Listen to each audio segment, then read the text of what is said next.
বৃহস্পতিবার বেলা 10:30 নাগাদ উত্তর 24 পরগনার অশোকনগরের গুমা রেলগেট লাগোয়া একটি জায়গায় বিজেপির নতুন সদস্যদের নাম রেজিস্ট্রেশনের একটি কর্মসূচিতে যোগদান করেন বিজেপির রাজ্য সভাপতি সুকান্ত মজুমদার।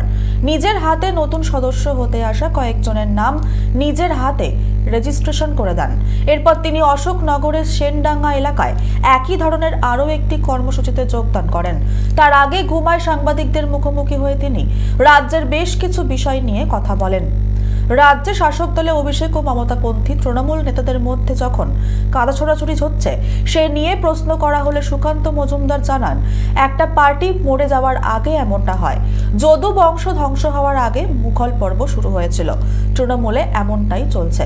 তিনি আরো বলেন, মমতা বন্দ্যোপাধ্যায় ভাবছেন দেহত্যাগ করার আগে পদত্যাগ করবেন না, আর অভিষেক বন্দ্যোপাধ্যায় পিসিকে ল্যাং মেরে চেয়ার পেতে চাইছে। আমরা মোরগ লড়াই দেখছি আর নারদ নারদ বলছি। এক মহিলাকে নির্মল ঘোষের ফ্লাইং কিস প্রসঙ্গে সুকান্ত মজুমদার জানান, এটাই তৃণমূলের কালচার। যে মহিলাকে করছেন তিনি সম্ভবত বার ডান্সার। আরজিকর কাণ্ডে নির্ভয়ার দেহ হাইজ্যাক করে তাড়াতাড়ি পুড়িয়ে দেওয়ার অভিযোগ উঠেছিল এই নির্মল ঘোষের বিরুদ্ধে। মুখ্যমন্ত্রী বলেন যে আমি এত মহিলাকে টিকিট দিয়েছি, তারা মহিলাকে কি নজরে দেখছেন বা কি উদ্দেশ্যে রাজনীতিতে নিয়ে আসছেন এই সমস্ত লিডারদের দেখে তা বোঝাই যাচ্ছে। বামেদের আরজিকর কাণ্ডের তদন্ত নিয়ে সিবিআই অফিস অভিযানের প্রসঙ্গে প্রশ্ন করা হলে সুকান্ত মজুমদার বলেন, বামেরা এখন ঝান্ডু বাম হয়ে গেছে। মানে যখন একটা পার্টি মরে, ডাইং স্টেজে আসে, যদুবংশ ধ্বংস হয়েছিল মুসল পর্বের মাধ্যমে, সেই মুসল পর্ব চলছে, এখন আস্তে আস্তে ধ্বংস হবে, সময় এসে গেছে। তো জনসংযোগ প্রোগ্রামে একাধিক তৃণমূল নেতা ক্ষোভের মুখে পড়ছে, আবার পাশাপাশি দেখা যাচ্ছে কোনো কোনো বিধায়ক জনসংযোগে অসুস্থ মানুষকে চিকিৎসারও ব্যবস্থা করছে। কত অশোকনগরে দেখা গেছে সেই ছবি।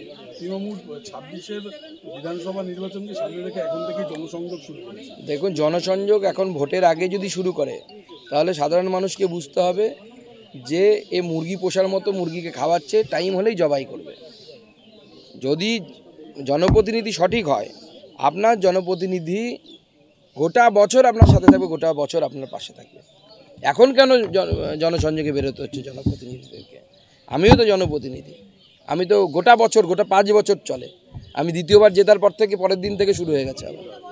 জনপ্রতিনিধি এরকমই হওয়া উচিত, 24 ঘন্টা তার কাজ। এখন যদি ভোটের আগে কোনো জনপ্রতিনিধি জনসেবা করতে নামে, তার মানে ওটা জনসেবা নয়, ওটা হচ্ছে ভোট সেবা। আরজিকর শুনানি চলাকালীন আজ আবার বামেরা সিবিআই দপ্তরে। বামেদের এখন অবস্থা হচ্ছে ঝন্ডু বামের মতো, লাগালে সাময়িক মাথা ব্যথা কমে, তারপর মাথা ব্যথা আবার ফিরে আসে। তো ওই বামেদের দিয়ে কিছু হবে না। মানুষ বুঝে গেছে বামেদের সাথে তৃণমূলের সেটিং আছে, এবং যখনই তৃণমূলের বিরুদ্ধে কোনো বড় আন্দোলন হয়, সেই আন্দোলনের মধ্যে জন আন্দোলন যখনই তৈরি হয়, সেই আন্দোলনের মধ্যে বাম, অতি বাম এবং ঝান্ডু বামের মতো লোকেরা ঢুকে সেই আন্দোলনটাকে স্তিমিত করে বিভিন্ন ধরনের স্লোগান দিয়ে। ভারত তেরে টুকরে হোঙ্গে, হাম ক্যা মাঙে আজাদি, এই জবে থেকে এই স্লোগান ঢুকেছে। দেখুন, আরজিকর আন্দোলনের অরাজনৈতিক যে আন্দোলন চলছিল, সেই আন্দোলন আস্তে আস্তে নিচে নামতে নষ্ট হতে শুরু করেছে। দেখুন, বিজেপি সর্বভারতীয় দল, বিজেপি স্টাইলেই লড়বে। এখন যেমন ঝাড়খণ্ডে ভোট হলো, আপনারা দেখলেন, ঝাড়খণ্ডে আমাদের এই বাংলা থেকে প্রচুর বিধায়ক সেখানে গেছিল প্রচার করতে। তো ঝাড়খণ্ডের লোক তার প্রস্তুত, এই বাঙালি এসে বুঝি দখল করে নিচ্ছে, তা নয়। মহারাষ্ট্রে আমাদের প্রচুর নেতা নেত্রী যাচ্ছে, তারা ভোটের প্রচার করতে যাচ্ছে। এটা বিজেপি সর্বভারতীয় দল হওয়ার জন্য এটা বিজেপি প্লাস পয়েন্ট। আবার ভোটের সময় আমাদের সর্বভারতীয় নেতৃত্ব আসবে, এটাই নিয়ম বিজেপি। আর বিজেপি কারোর জন্য নিজের স্টাইল পরিবর্তন করে না, সেজন্য বিজেপি দেশের সবথেকে বেশি রাজ্যে ক্ষমতায় আছে। ইতিমধ্যে বেশ কয়েকজন দুর্নীতি মামলা থেকে গ্রেপ্তার হয়েও তারা জামিনে মুক্তি পেয়েছে। জ্যোতিপ্রিয় মল্লিকের আজকেও ডেট রয়েছে, মানে জামিন পাওয়ার একটা সম্ভাবনা তৈরি হয়েছে। দেখুন, যে কোনো মামলাতে আপনি যদি কাউকে খুনও করে ফেলেন, আপনাকে নির্দিষ্ট সময়ের মধ্যে 90 দিনের মধ্যে যদি চার্জশিট দিয়ে আপনাকে দোষী সাব্যস্ত করা না যায়, তাহলে পরে আপনি খুন করলেও জামিন পাবেন। বিষয়টি হচ্ছে, আইন আমাদের দেশে এমন আইন তো আর নরেন্দ্র মোদী রচনা করেনি, আমিও রচনা করিনি। আইন সংবিধান সেই সময় থেকে রচনা হয়ে আছে, 1950 সাল থেকে। আমাদের দেশের আইন ব্যবস্থা এরকম। আপনি কি করবেন? সে জামিন পাবেই, যে যত বড়ই অপরাধ করুক সে জামিন পাবেই।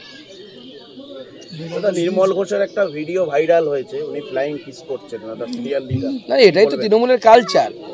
সম্ভবত কোনো একজন মহিলাকে করছেন, তিনি বার্ড ডান্সার সম্ভবত, এবং এই নির্মল ঘোষের নামই উঠেছিল হচ্ছে আমাদের অভয়ার মৃতদেহকে হাইজ্যাক করে নিয়ে গিয়ে তাড়াতাড়ি পুড়িয়ে দেবার।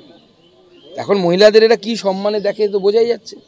আর মমতা বন্দ্যোপাধ্যায় মহিলা মুখ্যমন্ত্রী বড় বড় কথা বলেন, আমরা এতজন মহিলাকে টিকিট দিয়েছি, এবার এই মহিলাদের প্রতি এদের আচরণটা কি? এবার মহিলাদেরকে টিকিট দেওয়া, মহিলাদেরকে রাজনীতিতে আনার উদ্দেশ্যটা কি সেটা তো বোঝা যাচ্ছে এই সমস্ত লোকেদেরকে দেখে।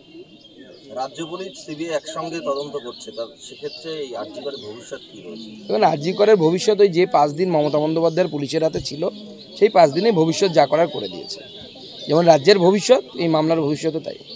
মানে তথ্য লোপাটের অভিযোগ করছেন, পুরো লোপাট হয়েছে, আপনারা দেখতে পাচ্ছেন তো। সিবিআই নিজে বলেছে, সিবিআইয়ের উকিল নিজে সুপ্রিম কোর্টে দাঁড়িয়ে বলেছে। এবার সিবিআইয়ের মতো সংস্থা, সেখানে যিনি ভারতবর্ষের সরকারের যিনি প্রতিনিধিত্ব করেন সেই অ্যাডভোকেট জেনারেল, তিনি সুপ্রিম কোর্টে দাঁড়িয়ে বলছেন তথ্য প্রমাণ লোপাট করা হয়েছে, আমরা পুলিশের সহযোগিতা পাইনি। তার মানে এটার কতটা গ্র্যাভিটি আছে সেটা বুঝুন। সুপ্রিম কোর্ট তো আর আমার আপনার পাড়ার ডিবেট নয় যে এখানে যা ইচ্ছে তাই বলে দিলাম। তাহলে আরজিকর কাণ্ডে গ্রেপ্তার হওয়া সিভিক ভলেন্টিয়ার মুক্তি পেয়ে যেতে পারে তথ্য মনে হচ্ছে। দেখুন, এই সিভিক ভলেন্টিয়ারের বিরুদ্ধে তথ্য প্রমাণ আছে বলে আমরা মিডিয়ার মাধ্যমে জানতে পেরেছি, কিন্তু আমাদের প্রথম থেকেই মনে হয়েছিল যে এর বাইরেও হয়তো বেশ কিছু লোকের ইনভলভমেন্ট ছিল বা থাকতে পারে। কিন্তু 5 দিন, যে 5 দিন পুলিশের কাছে তদন্তভার ছিল, সেই 5 দিন পুলিশ যা করার করে দিয়েছে। ধন্যবাদ। চলুন। সঞ্জয়কে যখনই কোর্টে তোলা হচ্ছে তখনই রাজ্য পুলিশ দেখা গেল বিভিন্নভাবে যখনই সংবাদ মাধ্যমের মুখ খুলতে যাচ্ছে বাধা দেওয়ার চেষ্টা করছে। এ তো নতুন কিছু নয়, এটা হচ্ছে কুণাল ঘোষ পদ্ধতি। কুণাল ঘোষ পদ্ধতিতে সেই সময় হয়েছিল এরকম, এখন আবার হচ্ছে। History repeats itself. Paschimbanga police তার তো কিছু ভালো পারে না, ঢাক বাজাতে ভালো পারে, এটুকু বোঝা যাচ্ছে। এরপরে পুলিশকে পুজোর সময় মমতা বন্দ্যোপাধ্যায় মণ্ডপে পাঠিয়ে ওনার ছবির সামনে ঢাক দিয়ে দাঁড় করিয়ে দিলে ভালো হবে। মমতা বন্দ্যোপাধ্যায় ছবির সামনে উনি ক্যালানে বদনে ছবি নিয়ে দাঁড়িয়ে থাকবেন আর পুলিশ ঢাক বাজাবে। গুমা থেকে শান্তনু বিশ্বাসের রিপোর্ট, চ্যানেল 24/7।